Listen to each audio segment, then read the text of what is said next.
My name is Duane Garvais Lawrence. I'm married to Lavana Louie. Our children are enrolled in the Coeur d'Alene tribe.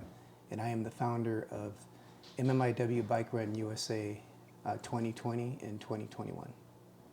Perfect. Can you tell us a little bit about those projects? Yeah, so it's very interesting because when I was the assistant chief of police at a tribe in 2020, at the end of 2019-2020, the chairman of the tribe, the Honorable Bill Ayel, came in and set Savannah's Act down in front of me. And he said, read this and I want you to do something about it. I'm the assistant chief of police at the time. I know nothing about Savannah's Act. I know nothing about MMIW. I mean, I've seen the red handprint, but I know nothing about it. I read the article, Savannah's Act, and I was just sick to my stomach. I couldn't believe that there were so many women and children that were missing across America. I was like, how can this happen in 2021? This is unbelievable. The stats were just crazy. I went outside and I went through all the emotions. I cried, I was disbelief, I got mad because I'm a guy, and I served in the United States Marine Corps, so evil does not sit well with me. And this is nothing but horrific, plain, horrible evil. So it really pissed me off. And I was like, man, we got to do something. So what came out of that was the epidemic came, and everybody's quarantined. We're up there in a different area away from the tribe at the time. And basically what happened is I was in the bathroom. That's where the Creator talks to me. Everybody has their own little thing with the Creator. Mine's in the bathroom for some reason. I have no idea why. Not when I'm going to the bathroom. I'm just in the bathroom, taking a shower, and he talks to me. He says, I want you to run and bike across America for MMIW. And I was like, well, that's kind of crazy.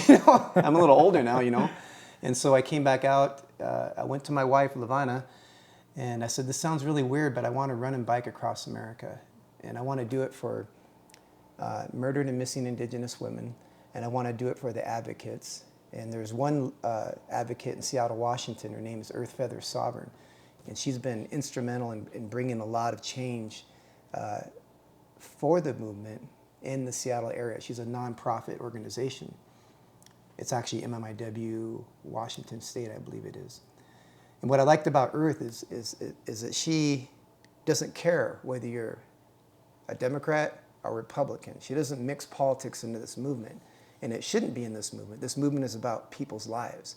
So what she did is she reached out to both sides, and she brought a Republican and a Democrat together, and they put their political differences aside, which is what America really needs to do. We need to grow up here. This is getting ridiculous. So they put those political differences aside, and they said, we need to focus on the women, the sacred life givers. And so the two came together with Earth Feather Sovereign. They sponsored 2 House bills in Washington State that have been signed off by the Honorable Governor Jay Inslee.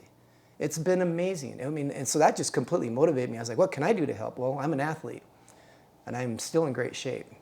So I said, well, I'm going to bike and run across America if my wife lets me. And of course, she had this look on it. She had like the deer in the headlight looks like, what do you want to do? She's sitting on the bed, I remember, and she's just like, I just kind of hit her with it, And she's like, I think you should do it. And I have an RV, recreational vehicle. I think you saw it out there.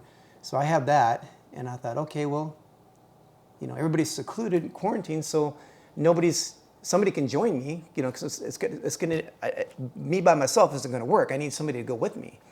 So I drove up to the Peace Arch, and this is in 2020, and I sat there for 3 days trying to get somebody to join me. Nobody would join me. And I was kind of upset about it, But people have their own things, I understand that. But I was like, there's got to be somebody that would help. Finally, I was like, I don't even need anybody to run and bike. I need somebody to drive the RV. So after the 3rd day of getting frustrated, I called my wife, and she was up on the pass, and she was praying at the water. And we prayed together, and she said, well, how far are you going to run? And I'd trained really hard, so I said, I'm going to run 7 miles the first day. She's like, well, you know where you're at, right? And I said, yeah. She said, well, then drive out 3.5 miles, park the RV, run back 3.5 miles, back the RV, that's 7 miles, then drive up 7 miles and keep going. I was like, why didn't I think of that? I could have been doing this 3 days ago, And so that's what I did. I did that all the way to the Caldwell Indian Reservation, where I picked up Willie Bissett. And, this journey is spiritual. So the Creator was telling me to pick up Willie, and at the time, after talking to Willie, kind of figuring out where he was at in his life, I didn't think it was a really good idea to pick him up because where he was at in his life. But he joined me, we prayed over him, and he jumped right in, and he went with me all the way across America, along with Ethan, another guy from Pine Ridge, and we went all the way to Plymouth Rock in 2020. And what's interesting about that is we arrived at Plymouth Rock at the 400-year anniversary of the landing of the Pilgrims. There was nobody there because of the epidemic. Just the host tribe descendants and us. And so, did you serve in the military? No. So in the military, there's a term that says that you go to higher ground from the enemy. So Plymouth Rock was here. We went up here. We were actually up here, looking down on Plymouth Rock. In fact, I never even went to Plymouth Rock. It was sitting right there, and I never even went over there and looked at it. I just sat up here with the statue of the chief, with the descendants of the host tribe, and we prayed and we sang, and we read off all the names that we had put on the RV in 2020, and we sang the turnaround song, which is a song to turn things around. And then we sang some other songs, and we identified every person that was missing and murdered that we had came across. We ended up doing a total of about 1,750 miles between three of us, and that ended the 2020 journey. Wow. And going from not knowing anything about MMIW and being thrust into it, and then doing this fantastic journey across America in such a short amount of time, how did that impact you?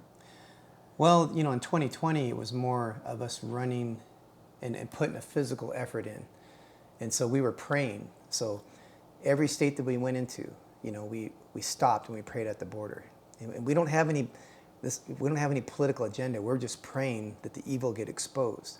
And then additionally, America doesn't understand, but you can be in the state of Montana and then arrive at, let's say, Fort Peck or Fort Belknap. That's a sovereign nation within the United States of America. That's another border right there.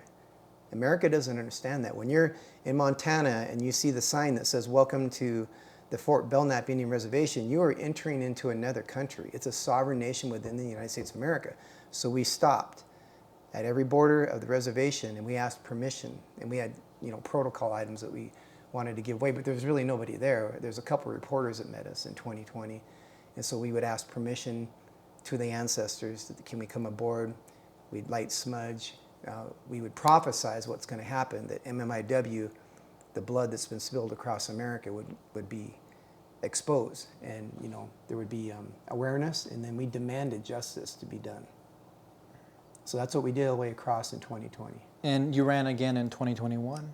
Yes, wasn't planning on it, but the tribe started reaching out to me. The epidemic had kind of diminished a little bit. There's kind of a handle on it, for lack of better words. And so tribes started reaching out to me. They're like, "Hey, are you coming back through? Are you going to run and bike again?" I was like, "Levana?" And she goes, "You got to go." And I said, "Okay." And so what was really awesome about this year's journey was Earth Feather Sovereign was able to create a MMIW blanket. Earth Feather Sovereign developed an official MMIW blanket to honor the victims of the families. And she developed this blanket, and she bought a whole bunch of them or had them created, and we took those with us in 2021. And I got to tell you, Tate, that was huge. That blanket was a lightning rod of healing.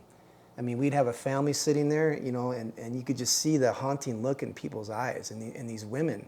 This is why we did it. Every time I was like, why am I doing this? The Creator would say, "Look, remember the women, remember the aunties and the mothers and the daughters. Remember the look in their eyes when you give them the blanket." And I was like, "Yeah, okay." Because there's a couple times I'm in the middle of Nebraska, there's nobody around. I'm in some non-tribal town, and the rain and hail's beating on my RV. It's going back and forth. I'm, what am I doing out here? I've got a family at home. Why am I doing this? And then he would say, "This is why you're doing it." So we give that blanket to the woman, and you could just see the light and the hope and the energy and just the spirituality, come back into their eyes, like somebody's remembering my loved one. We're talking about cases that are 30 to 40 years old. And these advocates that have been working, 5, 10, 15, 20, 25 years and not getting any recognition for it. That's another reason why we did this. You have Bernie Lessart from the Coeur d'Alene tribe, Bernie Lessart. You have Nikki Zackerly from the Colville tribe. You have Rosalind Fish from the Cowlitz tribe. And she's the girl that ran with the handprint on her face in the track meet. You know, you have Crystal Esquivel from Yakima. You have Tasha Hislaw from Crow Creek, who's actually making items at her home and then putting them on Facebook to raffle to get money to promote the MMIW. So a runner, if you were running, you'd have the red handprint on your face, okay? And then you would have symbols on your arms that are, you know, traditional. So I carried the lightning rod, the lightning strike from Tasonka Whitco, Crazy Horse. And I carry my dad's name right here. And then I carry Psalms 91 here in unity, because America needs to unite. I mean, you can say something, I can disagree with it, we should be able to be mature enough to move forward. So I was trying to promote unity across America. And then we would carry the name of the woman that we're running for. So if we had a woman like, let's say Lakota Renville, so we'd have Lakota Renville. And then right here we'd have MMIW. So we're all painted up in red. So when we're running down the road, people look at us like, whoa, what the heck's going on? These guys look crazy. And they'd ask what's going on, especially in the non-tribal towns. And I got to tell America this. There wasn't a single time in 2 years that I went into a non-tribal town where people treated me bad. Not one time. Everybody wanted to know what was going on, and 90% of them were horrified when they found out. Said, how can we help? We had no idea, and that's exactly why we did what we did. Because we're not going to solve this problem by ourselves. We don't have the resources. We don't have the media attention. You know, Gabby dying was horrible, and I'm glad there's a resolution, but at the same time, there's 400 cases in Wyoming that didn't get any recognition at all. There's 6,000 nationwide that haven't received media attention. And that's exactly why we did what we did. So this year's journey's over with. I got back about 30 days ago? About 32 days ago. Getting back into the flow of things, being home here has been good. You know, and I did this for my daughters, you know, and for the ones that are missing and murdered. And we're starting to see some movement in Indian country. We're starting to see some people coming forward and talking about it. And that's one thing I'll say to America, you know, and to our Indian reservations. Let's say that you're my brother. Right. Seriously, let's say that we live in Fort Belknap, and you're a Lawrence, and I'm a Lawrence. And your name is Joe Lawrence, and I'm Duane Lawrence. You go out and kill somebody, and I know about it. It's time to warrior up. It's time to be a warrior. Enough is enough. I love you, you're my brother, but if you've done something like that, people need to come forward and give that information and bring justice and closure to our people.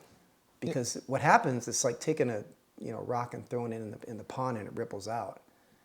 So if you don't have closure, then you have trauma. If you have trauma, what do? Start drinking, start toking, start doing all kinds of things that you shouldn't be doing because you're trying to deal with what? The trauma that came from that act. And that all ties back to that other family member. And I'm not pointing anybody out. I'm just saying this is a scenario where they didn't come forward because you're my brother. Well, if you're my brother and I really love you, I'm going to call you out and say, Joe, man, I love you, but what you did was wrong.